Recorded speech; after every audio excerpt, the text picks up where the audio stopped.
Как говорится, да, любой солдат мечтает стать генералом.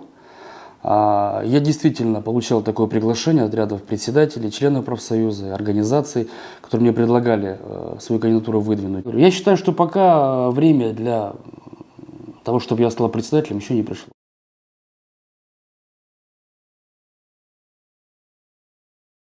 Она человек дела, она никогда не занимается политикой, скажем так, разбора полетов, кто поддержал, кто не поддержал. Первое, что она сделала, она сразу собрала всех председателей, поблагодарила за участие, поблагодарила тех, кто за нее голосовал, кто голосовал против, и сразу предложила окунуться в эту нашу всеобщую работу, погрузиться в трудности дня, и мы полностью поддерживаем избранного председателя.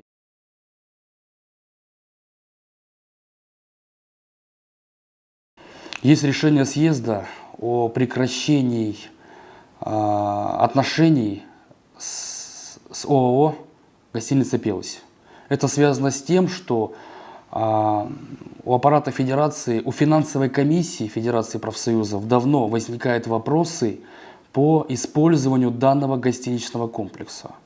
На сегодняшний день решение съезда есть, председатель обязан подчиниться этому решению, договор расторгнуть, создать управляющую компанию, которая будет, на мой взгляд, эффективно использовать данное помещение, и чтобы гостиница приносила прибыль прежде всего для членов профсоюза.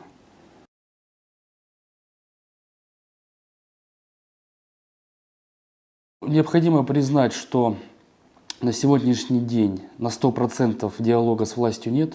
Я думаю, что это каждый отраслевой комитет на себе может испытать в своей работе. Могу сказать по нашей организации. Неоднократно поднимали вопросы и в преддверии 1 мая, вот взять если прошлый год, да, где как раз мы, как промышленники прежде всего, поднимали вопрос перед властью по европейской ипотеке. Да, такая тема, которую мы, лесники, подняли. И, к сожалению, тогда вот на наше мероприятие пришел замглавы Республики Коми Стаханов, да, и он при мне дал поручение министру экономики Фридману, чтобы проверить, просчитать предложения лесников по тому, чтобы европейская ипотека распространялась не только на бюджетников, но и на промышленные отрасли. И вот могу заявить официально, до сих пор этого ответа у нас нет. То есть просчитывалось это или нет, но на мой взгляд, что это не есть хорошо. Также со стороны власти. Когда тем более публично замглавы республики дал поручение при всех, до сих пор ответа нет. Я тоже считаю, что это не очень, скажем так, рабочие отношения на сегодняшний день с органами исполнительной власти.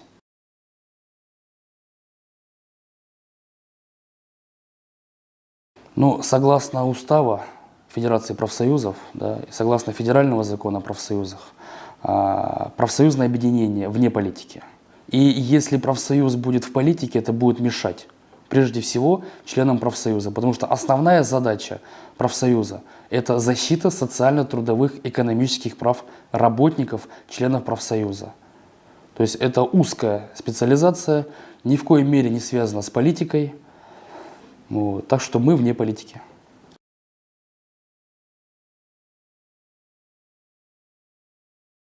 Роль профсоюзов в принципе не может снижаться. Почему? Потому что профсоюз – это единственная организация, которая, действуя на законных основаниях, имея под собой огромный фундамент законодательной базы, что позволяет ей официально защищать интересы работников.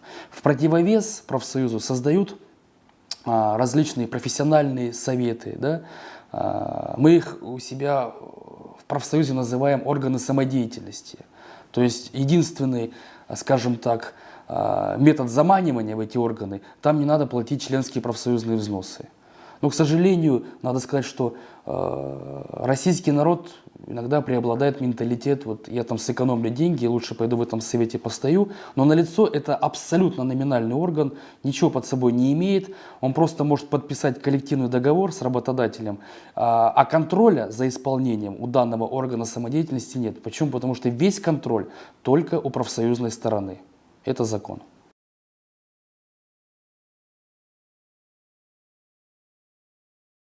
Цифра реальная 86 тысяч человек, членов профсоюза. Она реально на 100%, она подтверждается статотчетами, которые отраслевые комитеты ежегодно предоставляют, да. Что касается нашего отраслевого профсоюза, он сегодня объединяет в своих рядах около 15 тысяч членов профсоюза. Но мы держим на своем учете не только работающих членов профсоюза, а мы еще сохранили базу, где у нас стоят пенсионеры, ветераны, учащиеся, студенты высшего учебного заведения Сыктывкарского лесного института, пример, да? То есть мы сохранили все социальные категории граждан в своем профсоюзе.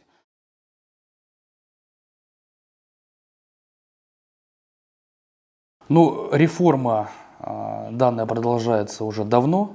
Внеочередной съезд в Санкт-Петербурге показал, что необходимо менять систему в профсоюзах, да, и это мы уже начали наблюдать, принят типовой устав.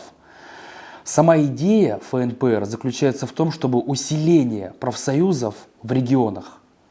Почему? Потому что, к сожалению, необходимо признать, иногда позиция субъекта федерации профсоюза расходится с позицией ФНПР. Для крупной организации России, для сильной организации, да, это недопустимо. То есть мнения не должны расходиться. То есть если центр сказал, необходимо действовать так, субъекты должны все брать за основу.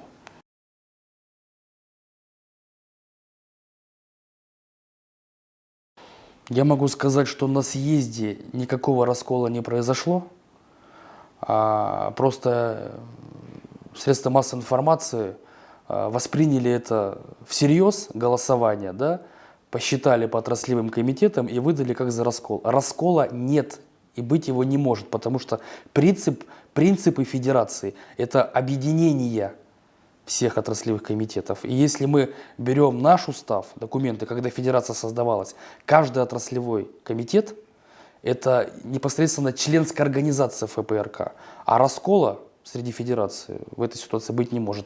Если мы были конфедерация, другой разговор. А название нас просто обязывает.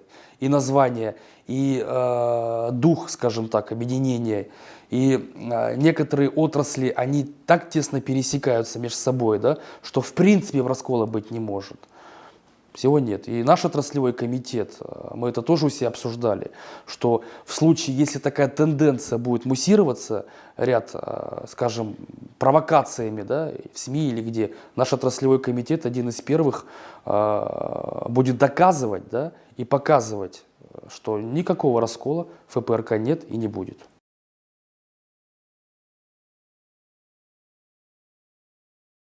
Необходимо признать, что интересы в любой ситуации у бюджетников и у промышленников разные. Да? У промышленников на сегодняшний день проблем больше, чем кажется. Да? Почему? Потому что мы в СМИ всегда видим, что профсоюз, значит, минимальный размер оплаты труда, да, который касается только бюджетников. И в этой ситуации мы забываем, что еще в профсоюзе есть промышленники, у кого проблем не меньше. И, к сожалению, нужно признать, что и промышленники получают ниже прожиточного минимума. Есть такие зарплаты и у лесников, и у угольщиков. Да? Я уверен на 100%. Есть и в других отраслях экономики, промышленности. Да? Но об этом мы говорим, и выступая на трехсторонней комиссии, на заседаниях, да, и на различных других совещаниях. Да?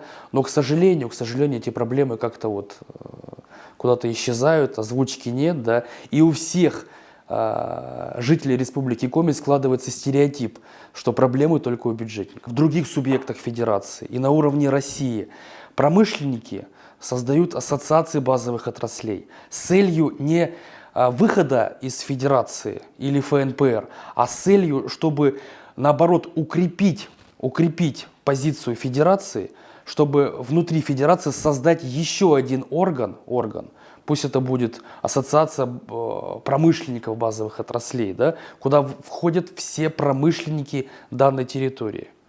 Цель одна – усиление влияния промышленных отраслей экономики на исполнительную, законодательную власть региона.